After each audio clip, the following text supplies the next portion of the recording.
Very good afternoon. നമ്മൾ പുതിയൊരു ചാപ്റ്ററാണ്, പുതിയൊരു മോഡ്യൂളാണ് നമ്മളിന്ന് തുടങ്ങാൻ പോകുന്നത്. അതായത് കോപ്പറേറ്റീവ് എഡ്യൂക്കേഷൻ ആൻഡ് ട്രെയിനിങ് എന്നുള്ള ഒരു ചാപ്റ്ററാണ് നമ്മളിന്ന് പഠിക്കാൻ പോകുന്നത്. അപ്പോൾ എന്താണ് കോപ്പറേറ്റീവ് എഡ്യൂക്കേഷൻ? അപ്പോൾ നമുക്കറിയാം, എഡ്യൂക്കേഷൻ എന്ന് പറഞ്ഞൊരു കാര്യം വളരെ ഇമ്പോർട്ടൻ്റ് ആയിട്ടുള്ളൊരു കാര്യം തന്നെയാണ്. അപ്പോൾ ആ ഇമ്പോർട്ടൻ്റ് ആയിട്ടുള്ള കാര്യം നമ്മൾ എങ്ങനെയാണ് ആ കോപ്പറേറ്റീവ് സൊസൈറ്റിയിൽ എത്രമാത്രം ഇമ്പോർട്ടൻസ് ആണ് ഈ എഡ്യൂക്കേഷൻ എന്നുള്ളതിനെക്കുറിച്ചാണ് നമ്മളിവിടെ പഠിക്കാൻ പോകുന്നത്. അപ്പോൾ ശരിക്കും അറിയാം, നമുക്ക് ഒരു ബേസിക് ഒബ്ജക്റ്റീവ്, അതായത് എഡ്യൂക്കേഷൻ എന്നുള്ളതിൻ്റെ ഒരു ബേസിക് ഒബ്ജക്റ്റീവ് എന്താണെന്ന് വെച്ച് കഴിഞ്ഞാൽ ശരിക്കും നമുക്ക് പറയാൻ പറ്റുന്നത് cooperation is to make men fit for situation, അല്ലേ? അപ്പോൾ ശരിക്ക് ഒരു കോപ്പറേഷൻ്റെ കോണ്ടെക്സ്റ്റിൽ നോക്കുകയാണെങ്കിൽ ശരിക്കും ഒരു എഡ്യൂക്കേഷൻ എന്നുള്ളതുകൊണ്ട് ഉദ്ദേശം എന്താണ്? അതായത് നമ്മളൊരു സാഹചര്യം, ആ ഒരു സാഹചര്യത്തിന് ഫിറ്റാവുക എന്നുള്ളതാണ്, അല്ലേ? ഇപ്പോൾ എഡ്യൂക്കേഷൻ എന്നുള്ളതുകൊണ്ട് നമ്മൾ പലപ്പോഴും പറയാറുണ്ട്, അതായത് ശരിക്കും പെരുമാറാൻ അറിയുക എന്നുള്ളതാണല്ലോ നമ്മൾ എഡ്യൂക്കേഷൻ കൊണ്ട് ഉദ്ദേശിക്കുന്നത്. അപ്പോൾ ശരിക്കും എന്താണെന്ന് വെച്ചാൽ ആ സാഹചര്യത്തിനനുസരിച്ച് പെരുമാറാൻ ഉള്ള ഒരു ആളായിട്ട് മാറുക എന്നുള്ളതാണ്. അപ്പോൾ ശരിക്കും എന്താണെന്ന് വെച്ചാൽ കോപ്പറേഷനും അത് തന്നെയാണ് ഉദ്ദേശിക്കുന്നത്. ശരിക്കും എന്താണെന്ന് വെച്ചാൽ basic objective of education in the context of cooperation is to make men fit for the situation, അല്ലേ? അപ്പോൾ ആളുകളെ എന്ത് ചെയ്യുക വെച്ചാൽ സാഹചര്യത്തിനനുസരിച്ച് പൊരുത്തപ്പെടാൻ കഴിവുള്ളവരാക്കി മാറ്റുക എന്നുള്ളതാണ് എന്ത് എഡ്യൂക്കേഷൻ കൊണ്ട് കോപ്പറേഷനിലും എന്ത് ചെയ്യുന്നത്, ഉദ്ദേശിക്കുന്നത്. അപ്പോൾ പിന്നെ നമുക്ക് പറയാൻ പറ്റുന്ന ഒരു കാര്യം എന്ന് പറഞ്ഞു കഴിഞ്ഞാൽ training with reference of cooperation makes members more competent in there trade or occupation so that society can make impressive progress, അല്ലേ? പിന്നെ നമുക്ക് പറയാൻ പറ്റുന്ന ഒരു കാര്യം എന്താണെന്ന് വെച്ച് കഴിഞ്ഞാൽ, അതായത് നമ്മൾ എന്ത് ചെയ്യുക വെച്ച് കഴിഞ്ഞാൽ ട്രെയിനിങ് അല്ലെങ്കിൽ കോപ്പറേറ്റീവ് ട്രെയിനിങ് നമ്മൾ ചെയ്യുന്ന സമയത്ത് കോപ്പറേറ്റീവ് മെമ്പേഴ്സിന് കോപ്പറേറ്റീവ് ട്രെയിനിങ് കൊടുക്കുന്ന സമയത്ത് അവരെ ഒന്നുകൂടി എന്താക്കുക, കോമ്പിറ്റൻ്റ് ആക്കുക എന്ന് പറഞ്ഞു കഴിഞ്ഞാൽ എന്താണ്, കുറച്ചുകൂടി എന്ത് ചെയ്യുക, ഇപ്പോൾ അവരൊരു ബിസിനസ് സംരംഭം അല്ലെങ്കിൽ ഒരു ട്രേഡ് ചെയ്യുന്ന ആളുകളാണെങ്കിൽ അവരെന്ത് ചെയ്യുക, ഒന്നുകൂടി മത്സരക്ഷമതയുള്ളവരാക്കി മാറ്റുക. അല്ലെങ്കിൽ അവരെന്ത് ചെയ്യുക വെച്ചാൽ അവരുടെ ജോലിയിൽ കുറച്ചുകൂടി കഴിവുള്ള ആളുകളെ എന്ത് ചെയ്യുക, അവരുടെ കഴിവുകൾ കുറച്ചുകൂടി എന്ത് ചെയ്യുക, കുറച്ചുകൂടി നന്നാക്കിയെടുത്ത് അവരെ ഒന്നുകൂടി കോമ്പിറ്റൻ്റ് ആക്കുക എന്നുള്ളതാണ്. അങ്ങനെ അവരുടെ സമൂഹത്തിൽ എന്താണ് ഒരു പുരോഗതി ഉണ്ടാക്കിയെടുക്കുക. അപ്പോൾ ടു മേക്ക് മോർ കോമ്പിറ്റൻ്റ് ആക്കാൻ കൂടിയാണ് ശരിക്കും എന്ത് ചെയ്യുന്നത്, ഈ കോപ്പറേറ്റീവ് എഡ്യൂക്കേഷൻ കൊണ്ട് ശരിക്കും ഉദ്ദേശിക്കുന്നത്. അപ്പോൾ എഡ്യൂക്കേഷൻ എന്താണോ ഉദ്ദേശിക്കുന്നത് അത് തന്നെയാണ് കോപ്പറേറ്റീവ് സൊസൈറ്റീസിലും എന്ത് ചെയ്യുന്നത്, എഡ്യൂക്കേഷൻ കൊണ്ട് ഉദ്ദേശിക്കുന്നത്. അപ്പോൾ ഇത്രയേ ഉള്ളൂ. അതായത് എന്താണെന്ന് വെച്ചാൽ ബേസിക് ഒബ്ജക്റ്റീവ് ഓഫ് എഡ്യൂക്കേഷൻ എന്താണെന്ന് വെച്ച് കഴിഞ്ഞാൽ എന്താണ്, കോപ്പറേഷൻ്റെ കോണ്ടെക്സ്റ്റിൽ അതായത് to make men fit for the situation, അല്ലേ? അപ്പോൾ ആളുകളെ എന്ത് ചെയ്യുക, സാഹചര്യത്തിനനുസരിച്ച് ആ സാഹചര്യം വരുമ്പോൾ അതിനനുസരിച്ച് എന്ത് ചെയ്യുക, പ്രവർത്തിക്കാൻ ഉള്ള കഴിവുള്ള ആളുകളാക്കി എന്ത് ചെയ്യുക, ആ ഒരു സാഹചര്യത്തിനനുസരിച്ച് സാഹചര്യം കണ്ടറിഞ്ഞ് പ്രവർത്തിക്കാൻ കഴിവുള്ള ആളുകളാക്കി മാറ്റുക. അതാണ് അതിൽ ഉദ്ദേശിക്കുന്നത്. പിന്നെ അതുപോലെ തന്നെ കോപ്പറേഷൻ അല്ലെങ്കിൽ കോപ്പറേറ്റീവ് ട്രെയിനിങ് കൊണ്ട് മറ്റൊരു ഉദ്ദേശം എന്ന് പറഞ്ഞു കഴിഞ്ഞാൽ അവിടുത്തെ മെമ്പേഴ്സിനെ എന്താക്കുക, ഒന്നും കൂടി കോമ്പിറ്റൻ്റ് ആക്കുക, അല്ലേ? അവരുടെ ഒക്യുപ്പേഷൻ ആയിക്കോട്ടെ, അവരുടെ ട്രേഡ് ആയിക്കോട്ടെ, അപ്പോൾ അതിലൊക്കെ ഒന്നുകൂടി അവരെന്താക്കുക, ഒന്ന് കോമ്പിറ്റൻ്റ് ആക്കിയിട്ട് മാറ്റുക എന്നുള്ളതാണ്. അതായത് മത്സരക്ഷമതയുള്ള ആളുകളാക്കിയിട്ട് എന്ത് ചെയ്യുക, മാറ്റുക. അങ്ങനെ സൊസൈറ്റിയിൽ അവർക്ക് എന്ത് ചെയ്യുക, ഒരു സമൂഹത്തിൽ അവരുടെ നേരത്തെ പറഞ്ഞ പോലെ സമൂഹത്തിൽ എന്ത് ചെയ്യുക വെച്ചാൽ കുറേ കൂടി ഒരു പ്രോഗ്രസ്, അല്ലേ? അങ്ങനെ ഒരു കോമ്പിറ്റൻ്റ് പീപ്പിൾസിൻ്റെ ഒരു വർക്ക് കൊണ്ട് സമൂഹത്തിൽ എന്തുണ്ടാക്കുക, പുരോഗതി ഉണ്ടാക്കുക. അല്ലെങ്കിൽ ആ കോപ്പറേറ്റീവ് മെമ്പേഴ്സിന് എന്തുണ്ടാക്കുക, ലൈഫ് ഒന്നുകൂടി ഉണ്ടാക്കുക, ഒരു അഡ്വാൻസ്മെൻറ്റ് അല്ലെങ്കിൽ ഒരു അപ്ലിഫ്റ്റ്മെൻറ്റ് ഉണ്ടാക്കുക എന്നുള്ളതാണ് എന്ത് കോപ്പറേറ്റീവ് എഡ്യൂക്കേഷൻ എന്നുള്ളതുകൊണ്ട് ഉദ്ദേശിക്കുന്നത്, അല്ലെങ്കിൽ കോപ്പറേറ്റീവ് എഡ്യൂക്കേഷൻ ആൻഡ് ട്രെയിനിങ് കൊണ്ട് ഉദ്ദേശിക്കുന്നത്. അപ്പോൾ ഇതാണ് നമുക്ക് ആദ്യം ജസ്റ്റ് ഒരു ഇൻട്രൊഡക്ഷനായിട്ട് പറയാനുള്ളത്. ഇനി കോപ്പറേറ്റീവ് എഡ്യൂക്കേഷൻ ആൻഡ് ട്രെയിനിങ് എന്ന് പറയുമ്പോൾ നമുക്കതിന് ഒരുപാട് ഇമ്പോർട്ടൻസ് ഉണ്ട്. അപ്പോൾ എന്തൊക്കെയാണ് കോപ്പറേറ്റീവ് എഡ്യൂക്കേഷൻ ആൻഡ് ട്രെയിനിങ്ങിൻ്റെ ഇമ്പോർട്ടൻസ് എന്നുള്ളതാണ് നമ്മളിന്ന് ഡിസ്കസ് ചെയ്യുന്ന അടുത്തൊരു ടോപ്പിക്ക്. അപ്പോൾ cooperative education and training are correlated and interdependent without one the other cannot be possible. Education sharpens the intellect, broadens the visions and builds up the character of an individual, and training gives practical shape to all these factors and further progress education. Okay, അപ്പോൾ നമ്മളിവിടെ പറഞ്ഞിട്ടുള്ളൊരു കാര്യം എന്താണെന്ന് വെച്ചാൽ cooperative education എന്നുള്ളതുകൊണ്ട് ഉദ്ദേശിക്കുന്ന അല്ലെങ്കിൽ cooperative education and training എന്നുള്ളത് എന്താണ്, ശരിക്ക് രണ്ടും ഇൻ്റർ റിലേറ്റഡ് ആണ്. അപ്പോൾ കോപ്പറേഷൻ എന്ന കാര്യവും അതുപോലെ തന്നെ എഡ്യൂക്കേഷൻ എന്നുള്ള കാര്യം എന്താണ് ശരിക്കും ഇൻ്റർ റിലേറ്റഡ് ആണ് അല്ലേ. അപ്പോൾ ഒന്നിനെ എന്ത് ചെയ്യാണ്, ഒന്ന് മറ്റൊന്നുമായിട്ട് എന്ത് ചെയ്യാണ്, ഡിപ്പെൻഡൻ്റ് ആണ് അല്ലേ. അതായത് ഒന്നില്ലാതെ മറ്റൊന്നിന് എന്തില്ല, സാധ്യമല്ല. കോപ്പറേഷൻ എന്നുള്ള കാര്യം സാധ്യമല്ല നല്ല ഒരു എഡ്യൂക്കേഷൻ അല്ലെങ്കിൽ നല്ലൊരു ട്രെയിനിങ് ഇല്ലാതെ. അതല്ല എന്നുണ്ടെങ്കിൽ എന്താണ് നേരത്തെ പറഞ്ഞ പോലെ എഡ്യൂക്കേഷൻ ഈ കോപ്പറേഷൻ ഉണ്ടായാൽ മാത്രമാണ് എന്തുണ്ടാവുള്ളൂ, നമുക്ക് ഈ ഒരു നമുക്ക് എന്ത് ചെയ്യാൻ പറ്റുള്ളൂ, നല്ല ട്രെയിനിങ്ങും അതുപോലെ തന്നെ എഡ്യൂക്കേഷനൊക്കെ എന്ത് ചെയ്യാൻ പറ്റുള്ളൂ, പ്രൊവൈഡ് ചെയ്യാൻ പറ്റുള്ളൂ. അപ്പോൾ ശരിക്കും രണ്ടും എന്താണ്, ഇൻ്റർ ഡിപ്പെൻഡൻ്റ് ആണ്. പരസ്പരം അങ്ങോട്ടും ഇങ്ങോട്ടും എന്താണ് ആശ്രയിച്ച് കിടക്കുന്ന അല്ലെങ്കിൽ പരസ്പര പൂരകങ്ങളാണ് എന്ന് നമുക്ക് എന്ത് ചെയ്യാൻ പറ്റും, പറയാൻ പറ്റും. അപ്പോൾ ശരിക്കും എഡ്യൂക്കേഷൻ ഇവിടെ പറയുന്നുണ്ട്, education sharpens the intellect, broadens the visions and builds up the character of an individual. അപ്പോൾ ശരിക്കും എഡ്യൂക്കേഷൻ എന്താണ് ചെയ്യുന്നതെന്ന് വെച്ച് കഴിഞ്ഞാൽ നമ്മളെ കാഴ്ചപ്പാടുകൾ അല്ലേ, ഇപ്പോൾ നമുക്ക് നമ്മളെ ബുദ്ധി അതുപോലെ തന്നെ നമ്മളെ കാഴ്ചപ്പാടുകൾ ഇതൊക്കെ വലിയ കാഴ്ചപ്പാടുകളിലേക്ക് മാറാനും പിന്നെ അതുപോലെ നമ്മളെ ഇൻ്റലക്റ്റ് അതായത് ബുദ്ധി വൈഭവം എന്ത് ചെയ്യണം, അത് വർദ്ധിപ്പിക്കാനും അതൊക്കെയാണ്. അതുപോലെ തന്നെ നമ്മളെ ക്യാരക്ടർ, നമ്മളെ സ്വഭാവത്തിൽ വരുന്ന കാര്യങ്ങൾ അത് ഷേപ്പ് ചെയ്തെടുക്കാനൊക്കെയാണ് എന്ത് ചെയ്യുന്നത്, എഡ്യൂക്കേഷൻ കൊണ്ട് സഹായിക്കുന്നത്. അതുപോലെ തന്നെ കോപ്പറേഷൻ എന്ന് പറയുന്ന സമയത്ത് എന്താണ്, കോപ്പറേഷൻ പറയുന്നത് എന്താണെന്ന് വെച്ച് കഴിഞ്ഞാൽ ഇവിടെ എന്താണ്, gives a practical shape to all these factors further the progress of education. ശരിക്കും ഇപ്പോൾ നേരത്തെ പറഞ്ഞ എല്ലാ ഫാക്ടേഴ്സും ഒരു പ്രാക്ടിക്കലായിട്ട് അല്ലേ, ഇപ്പോൾ ഒരു പ്രാക്ടിക്കൽ ലെവലിൽ ഈ പറഞ്ഞ ഫാക്ടേഴ്സിനെയൊക്കെ എന്ത് ചെയ്യാണ് കൊണ്ടുവരിക. അതായത് ഇപ്പോൾ നേരത്തെ പറഞ്ഞ പോലെ നമ്മൾ എഡ്യൂക്കേഷൻ എന്ത് ചെയ്യും, നേരത്തെ പറഞ്ഞെന്താണ്, ഇപ്പോൾ ഒരാളുടെ ബുദ്ധി വൈഭവത്തെ വർദ്ധിപ്പിക്കാനും അയാളുടെ കാഴ്ചപ്പാടുകൾ വർദ്ധിപ്പിക്കാനും ഒക്കെ സഹായകമാണെന്ന് പറഞ്ഞു. അപ്പോൾ ഇതുപോലെ തന്നെയാണ് എന്ത് ചെയ്യുന്നത് ഈ കോപ്പറേഷൻ കൊണ്ടും ഉദ്ദേശിക്കുന്നത്. പക്ഷേ കോപ്പറേഷൻ കുറച്ചുകൂടി എന്താ വെച്ചാൽ പ്രാക്ടിക്കലായിട്ട് കുറച്ചുകൂടി ഈ ഫാക്ടേഴ്സിനെയൊക്കെ ഉൾപ്പെടുത്തിക്കൊണ്ട് കുറച്ച് പ്രാക്ടിക്കലായിട്ടുള്ള ഒരു റിസൾട്ട് ഉണ്ടാക്കാനാണ് കോപ്പറേഷൻ എന്ത് ചെയ്യുന്നത്, സഹായിക്കുന്നത്. അപ്പോൾ ശരിക്കും രണ്ടും എന്താണെന്ന് വെച്ച് കഴിഞ്ഞാൽ രണ്ടും ഇൻ്റർ ഡിപ്പെൻഡൻ്റ് ആണ് എന്നുള്ളതാണ്. രണ്ടും ചെയ്യുന്നത് എന്താണെന്ന് വെച്ച് കഴിഞ്ഞാൽ അതായത് എന്താണ്, ഒരു വിഷൻസ് എന്ത് ചെയ്യാണ്, അപ്പോൾ നമുക്ക് നമ്മുടേതായിട്ടുള്ള കാഴ്ചപ്പാടുകളെ അപ്പോൾ ബ്രോഡർ വിഷൻസ് ഉണ്ടാക്കിയെടുക്കുകയും അതുപോലെ തന്നെ എന്താണെന്ന് വെച്ചാൽ ക്യാരക്ടർ ഡെവലപ്മെൻറ്റും അങ്ങനെ അതുപോലെ തന്നെ ഇൻ്റലക്റ്റ് എന്ത് ചെയ്യുക, ഷാർപ്പൻ അവർ ഇൻ്റലക്റ്റ്. അപ്പോൾ ഇതൊക്കെയാണ് ശരിക്കും എന്തുകൊണ്ട് ഉദ്ദേശിക്കുന്നത്, ഈ കോപ്പറേറ്റീവ് ട്രെയിനിങ് കൊണ്ട് ഉദ്ദേശിക്കുന്നത്. അപ്പോൾ ഇത് ശരിക്കും നമ്മൾ എന്തിനാണ് കോപ്പറേറ്റീവ് ട്രെയിനിങ് എന്നുള്ളത് വെച്ച് കഴിഞ്ഞാൽ ഇതൊക്കെയാണ് നമുക്ക് പറയാൻ പറ്റുന്നത്. പിന്നെ നമുക്ക് പറയുന്ന ഒരു കാര്യം, both education and training and therefore essential to the proper development of the society. അപ്പോൾ നമുക്ക് ചുരുക്കി പറയാം, അതായത് എന്താണ് എഡ്യൂക്കേഷനും അതുപോലെ തന്നെ എന്താണ് ട്രെയിനിങ്ങും. അപ്പോൾ രണ്ടും ശരിക്കും എന്താണെന്ന് വെച്ച് കഴിഞ്ഞാൽ ഈ എഡ്യൂക്കേഷൻ ആൻഡ് ട്രെയിനിങ് എന്നുള്ള ആ രണ്ട് കാര്യങ്ങളും ശരിക്ക് നമുക്ക് എന്താണ് ഈ സൊസൈറ്റിയുടെ ശരിയായിട്ടുള്ള ഡെവലപ്മെൻറ്റിന് ശരിക്കും എന്താണ് ആവശ്യമാണെന്ന് നമുക്ക് പറയാൻ പറ്റും.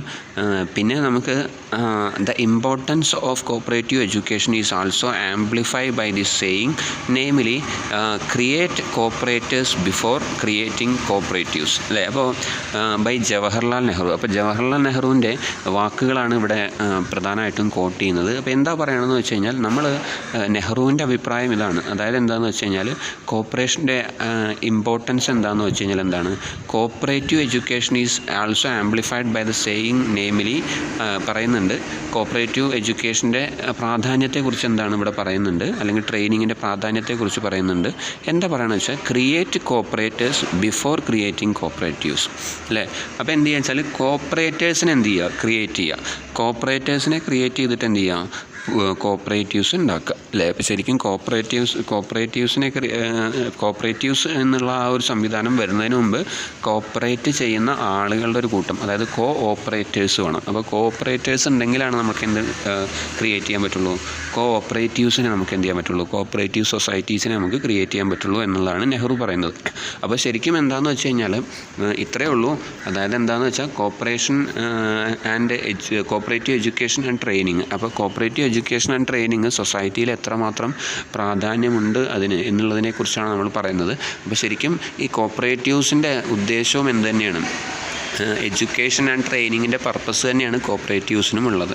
പക്ഷേ ഇത് രണ്ടും കൂടിയും ചേരുന്ന സമയത്താണ് ശരിക്കും എന്താവുന്നത്, രണ്ടും ഇൻ്റർ ഡിപ്പെൻഡൻ്റ് ആയതുകൊണ്ട് ഇത് രണ്ടും കൂടിയും ചേരുന്ന സമയത്താണ് പല കാര്യങ്ങളും എന്താവുന്നത്, പല കാര്യങ്ങളും എളുപ്പത്തിൽ, അതായത് സമൂഹത്തിൽ എന്തുണ്ടാവുന്നത്, പുരോഗതി ഉണ്ടാവുന്നത്, സമൂഹത്തിലെ അല്ലെങ്കിൽ proper development of the society ഉണ്ടാവണമെങ്കിൽ ഈ രണ്ട് കാര്യങ്ങളും കൂടി എന്ത് ചെയ്യണം, വേണം. അപ്പോൾ രണ്ടും എന്താണെന്ന് വെച്ച് കഴിഞ്ഞാൽ പരസ്പരമായിട്ട് നമുക്ക് പറയാം, പരസ്പര പൂരകങ്ങളാണ് എന്ന് നമുക്ക് എന്ത് ചെയ്യാം, പറയാൻ പറ്റും.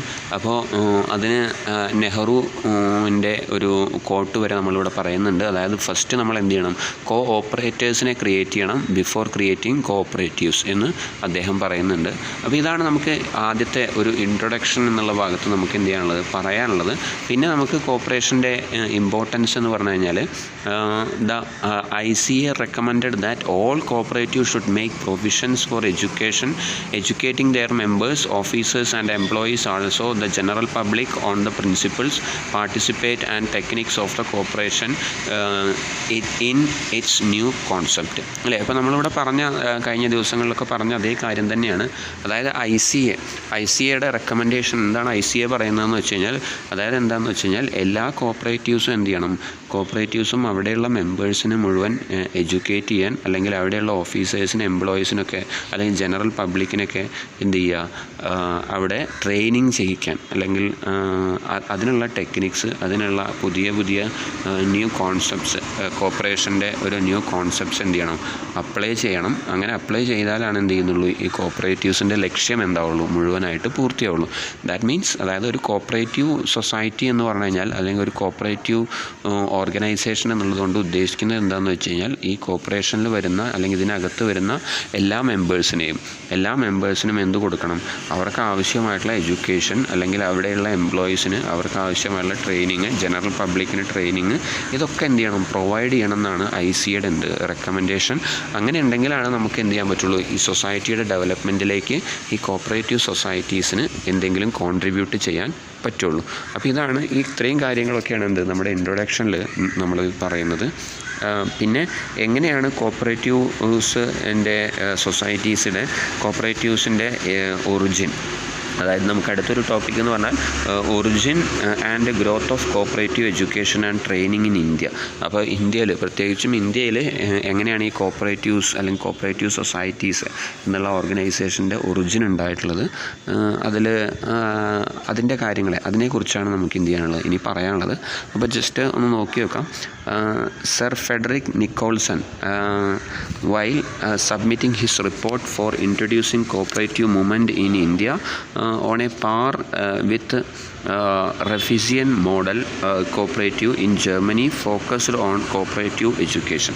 അപ്പോൾ ശരിക്കും ഇന്ത്യയിൽ അതായത് ഈ കോപ്പറേറ്റീവ് സൊസൈറ്റീസ്, അതിൻ്റെ കോപ്പറേറ്റീവ് സൊസൈറ്റീസിൻ്റെ അല്ലെങ്കിൽ കോപ്പറേറ്റീവ്സിൻ്റെ പ്രവർത്തനം തുടങ്ങുന്നത് സർ ഫെഡറിക് നിക്കോൾസൺ അദ്ദേഹം സബ്മിറ്റ് ചെയ്തിട്ടുള്ള റിപ്പോർട്ടിൻ്റെ അടിസ്ഥാനത്തിലാണ് എന്ത് ചെയ്യുന്നത്, ഇന്ത്യയിൽ കോപ്പറേറ്റീവ് മൂവ്മെൻറ്റ്സ് എന്ത് ചെയ്യുന്നത്, സ്റ്റാർട്ട് ചെയ്യുന്നത്, അല്ലെങ്കിൽ കോപ്പറേറ്റീവ് സൊസൈറ്റീസിൻ്റെ പ്രവർത്തനം എന്ത് ചെയ്യുന്നത്, ആരംഭിക്കുന്നത്, അല്ലേ? അപ്പോൾ അങ്ങ് ജർമ്മനിയിൽ കോപ്പറേറ്റീവ് സൊസൈറ്റീസ് എന്ത് ചെയ്യുന്നുണ്ട്, അവർ കുറേ കൂടി എന്താണ്, കോപ്പറേറ്റീവ് എഡ്യൂക്കേഷന് കൂടുതൽ എന്താണ് പ്രാധാന്യം കൊടുത്തുകൊണ്ട് ജർമ്മനിയിൽ നമ്മളൊരു മോഡലിൻ്റെ പേര് പറയുന്നുണ്ട്, റഫീസിയൻ മോഡൽ എന്നാണ് പേര് പറയുന്നത്. അപ്പോൾ ആ റഫീസിയൻ മോഡലിനെ ചുവട് പിടിച്ച്, ജർമ്മനിയിലുള്ള റഫീസിയൻ മോഡലിന് ചുവട് പിടിച്ച് കോപ്പറേറ്റീവ് എഡ്യൂക്കേഷൻ, അതായത് കോപ്പറേറ്റീവ് സൊസൈറ്റീസ് ഫോം ചെയ്ത് കോപ്പറേറ്റീവ് സൊസൈറ്റീസിന് എന്താണ് എഡ്യൂക്കേഷൻ ആൻഡ് ട്രെയിനിങ് പ്രൊവൈഡ് ചെയ്ത് കൊടുക്കാൻ സർ ഫെഡറിക് നിക്കോൾസൺ അദ്ദേഹം എന്ത് ചെയ്തു, ഒരു റിപ്പോർട്ടിൽ അദ്ദേഹം സബ്മിറ്റ് ചെയ്തിട്ടുള്ള റിപ്പോർട്ടിൽ അങ്ങനെ അതിനെക്കുറിച്ചിട്ട് എന്ത് ചെയ്യുന്നു, പരാമർശിക്കുകയുണ്ടായി. അപ്പോൾ അതിൻ്റെ ഫലമായിട്ടാണ് ശരിക്കും എന്ത് ചെയ്യുന്നത്, ഇന്ത്യയിൽ കോപ്പറേറ്റീവ് മൂവ്മെൻറ്റ് സ്റ്റാർട്ട് ചെയ്യുന്നത്. അപ്പോൾ ഇതാണ് നമുക്ക് കോപ്പറേറ്റീവ് മൂവ്മെൻറ്റിനെ കുറിച്ച് പറയുന്നത്. പിന്നെ അവിടെ നിന്ന് അങ്ങോട്ട് എന്ത് ചെയ്യാണ്, പുതിയ മെമ്പർഷിപ്പ്, അതായത് എൻലൈറ്റഡ് മെമ്പർഷിപ്പ്, പുതിയ എന്താണ് കോപ്പറേറ്റീവ് മൂവ്മെൻറ്റ്സിനെ കുറിച്ച്, അല്ലെങ്കിൽ കോപ്പറേറ്റീവ് മൂവ്മെൻറ്റ്സിൻ്റെ ഇമ്പോർട്ടൻസ്, അല്ലെങ്കിൽ കോപ്പറേറ്റീവ് സൊസൈറ്റീസിൽ എഡ്യൂക്കേഷനും ട്രെയിനിങ്ങും കൊടുക്കുന്നതിൻ്റെ ഇമ്പോർട്ടൻസിനെയൊക്കെ കുറിച്ച് പല റെക്കമെൻഡേഷൻസും പല കമ്മിറ്റികളൊക്കെ എന്താണ് ഇന്ത്യയിൽ വരികയാണ്. അതിനുശേഷമാണ് എന്ത് ചെയ്യുന്നത്, കൂടുതൽ ഇന്ത്യയിൽ എന്താണ് ഈ കോപ്പറേറ്റീവ് മൂവ്മെൻറ്റ് കുറച്ചും കൂടി, അല്ലെങ്കിൽ കോപ്പറേറ്റീവ് സൊസൈറ്റീസിൻ്റെ പ്രവർത്തനം കൂടുതൽ സജീവമാവുന്നതും കോപ്പറേറ്റീവ് എഡ്യൂക്കേഷൻ ആൻഡ് ട്രെയിനിങ് എന്നുള്ള ആ ഒരു രീതിയിൽ കുറേ കൂടി പ്രാധാന്യം കിട്ടുന്നത്. അപ്പോൾ ഇത്രയും കാര്യങ്ങളൊക്കെയാണ് ഇതൊക്കെയാണ് നമ്മൾ മനസ്സിലാക്കേണ്ടത്. അപ്പോൾ ജസ്റ്റ് ഒരു ഇൻട്രൊഡക്ഷൻ മാത്രമാണ് കോപ്പറേറ്റീവ് എഡ്യൂക്കേഷൻ ആൻഡ് ട്രെയിനിങ് എന്നുള്ളതിനെക്കുറിച്ചുള്ള ഒരു ഇൻട്രൊഡക്ഷൻ മാത്രമാണ് ഇന്നത്തെ ക്ലാസ്സിൽ നമുക്ക് പറയാനുള്ളത്. അപ്പോൾ എഡ്യൂക്കേഷൻ്റെ ബേസിക് ആയിട്ടുള്ള പർപ്പസ് തന്നെയാണ് കോപ്പറേഷൻ കൊണ്ടും ഉദ്ദേശിക്കുന്നത്. അതായത് വെച്ചാൽ ഒരു മനുഷ്യനെ ഒരു മനുഷ്യനെ വ്യക്തമായിട്ട് ആ ഒരു സിറ്റുവേഷൻ അനുസരിച്ച് പെരുമാറാൻ പഠിപ്പിക്കുക എന്നുള്ളതാണ് എഡ്യൂക്കേഷൻ കൊണ്ട് ഉദ്ദേശിക്കുന്നത്. അതേ പർപ്പസ് തന്നെയാണ് കോപ്പറേഷൻ കൊണ്ടും കോപ്പറേറ്റീവ് എഡ്യൂക്കേഷൻ കൊണ്ടും ഉദ്ദേശിക്കുന്നത്. പിന്നെ അതുപോലെ തന്നെ വെച്ചാൽ ആളുകളെ കുറേ കൂടി കോമ്പിറ്റൻ്റ് ആക്കുക, അല്ലെങ്കിൽ കുറച്ചും കൂടി മത്സരക്ഷമതയുള്ളവരാക്കി മാറ്റുക അവരുടെ ജോലിയിലും, അതുപോലെ തന്നെ അവർ ചെയ്യുന്ന ബിസിനസ്സിൽ, വ്യാപാരത്തിൽ, എല്ലാറ്റിലും. അപ്പോൾ ഇങ്ങനെ ചെയ്യുകയാണ് ശരിക്കും പ്രധാനമായിട്ടും ഈ കോപ്പറേറ്റീവ് എഡ്യൂക്കേഷൻ കൊണ്ടും ഉദ്ദേശിക്കുന്നത്. അപ്പോൾ ശരിക്കും ഈ കോപ്പറേറ്റീവ് എഡ്യൂക്കേഷൻ അല്ലെങ്കിൽ ട്രെയിനിങ് എന്നുള്ളതുകൊണ്ട് രണ്ടും ശരിക്കും വെച്ചാൽ കോപ്പറേഷനും ഈ പറഞ്ഞ പോലെ തന്നെ എഡ്യൂക്കേഷൻ ആൻഡ് ട്രെയിനിങ്, കോപ്പറേറ്റീവ് രണ്ടും വെച്ചാൽ എഡ്യൂക്കേഷൻ ആൻഡ് ട്രെയിനിങ് എന്നുള്ള കാര്യം അതും ഈ കോപ്പറേറ്റീവ്സും തമ്മിൽ ശരിക്കും വെച്ചാൽ കോപ്പറേഷൻ എന്നുള്ള കാര്യം, ആ ഒരു കോൺസെപ്റ്റും ശരിക്കും ഇൻ്റർ ഡിപ്പെൻഡൻ്റ് ആണ്, പരസ്പര പൂരകങ്ങളാണെന്നാണ് പറയുന്നത്. ഒന്നുണ്ടെങ്കിലേ മറ്റൊന്ന് നിലനിൽക്കുള്ളൂ. അപ്പോൾ ശരിക്കും വെച്ചാൽ ഒന്ന് പ്രാക്ടിക്കലായിട്ട് എഡ്യൂക്കേഷൻ എന്നുള്ളത് ബ്രോഡർ വിഷൻ ഉണ്ടാക്കാനും, അതുപോലെ തന്നെ നല്ല ക്യാരക്ടർ ഫോം ചെയ്യാനും, ഷേപ്പ് ചെയ്യാനും, അതുപോലെ അങ്ങനെയുള്ള കാര്യങ്ങൾക്കൊക്കെയാണ് എഡ്യൂക്കേഷൻ ഇമ്പോർട്ടൻസ് കൊടുക്കുന്നതെങ്കിൽ അതിൻ്റെ പ്രാക്ടിക്കൽ ആപ്ലിക്കബിലിറ്റിയാണ് എവിടെ ഈ കോപ്പറേഷൻ കൊണ്ട് അല്ലെങ്കിൽ കോപ്പറേറ്റീവ് സൊസൈറ്റീസ് കൊണ്ട് ഉദ്ദേശിക്കുന്നത്. അപ്പോൾ രണ്ടും കൂടി ചേരുമ്പോഴാണ് കോപ്പറേറ്റീവ് സൊസൈറ്റീസിൽ education and training, cooperative education and ട്രെയിനിങ്ങിന് ഒരു പ്രാധാന്യം ശരിക്കും വ്യക്തമാവുന്നത്. പിന്നെ മറ്റൊരു കാര്യം നമുക്ക് അപ്പോൾ ചുരുക്കി പറഞ്ഞു കഴിഞ്ഞാൽ കോപ്പറേറ്റീവ് എഡ്യൂക്കേഷൻ ആൻഡ് ട്രെയിനിങ് എന്നുള്ള കാര്യം തീർച്ചയായിട്ടും നിർബന്ധമായിട്ടും ചെയ്തിരിക്കണം. നല്ല ഒരു ഡെവലപ്മെൻറ്റ് ഓഫ് സൊസൈറ്റി, ഒരു സൊസൈറ്റിയുടെ ഡെവലപ്മെൻറ്റ് ഉണ്ടാവണമെങ്കിൽ. അപ്പോൾ ഇത്രയും കാര്യങ്ങളാണ്. പിന്നെ നെഹ്റു പറഞ്ഞൊരു കാര്യം കോപ്പറേറ്റീവ് എഡ്യൂക്കേഷൻ എന്ന് പറഞ്ഞു കഴിഞ്ഞാൽ ആദ്യം നമ്മൾ കോപ്പറേറ്റേഴ്സിനെ ക്രിയേറ്റ് ചെയ്യണം, എന്നിട്ടാണ് കോപ്പറേറ്റീവ്സിനെ ക്രിയേറ്റ് ചെയ്യാൻ പാടും. അപ്പോൾ ഇതൊക്കെയാണ് അതിൻ്റെ തുടക്കത്തിൽ പറയുന്നത്. ഓക്കെ.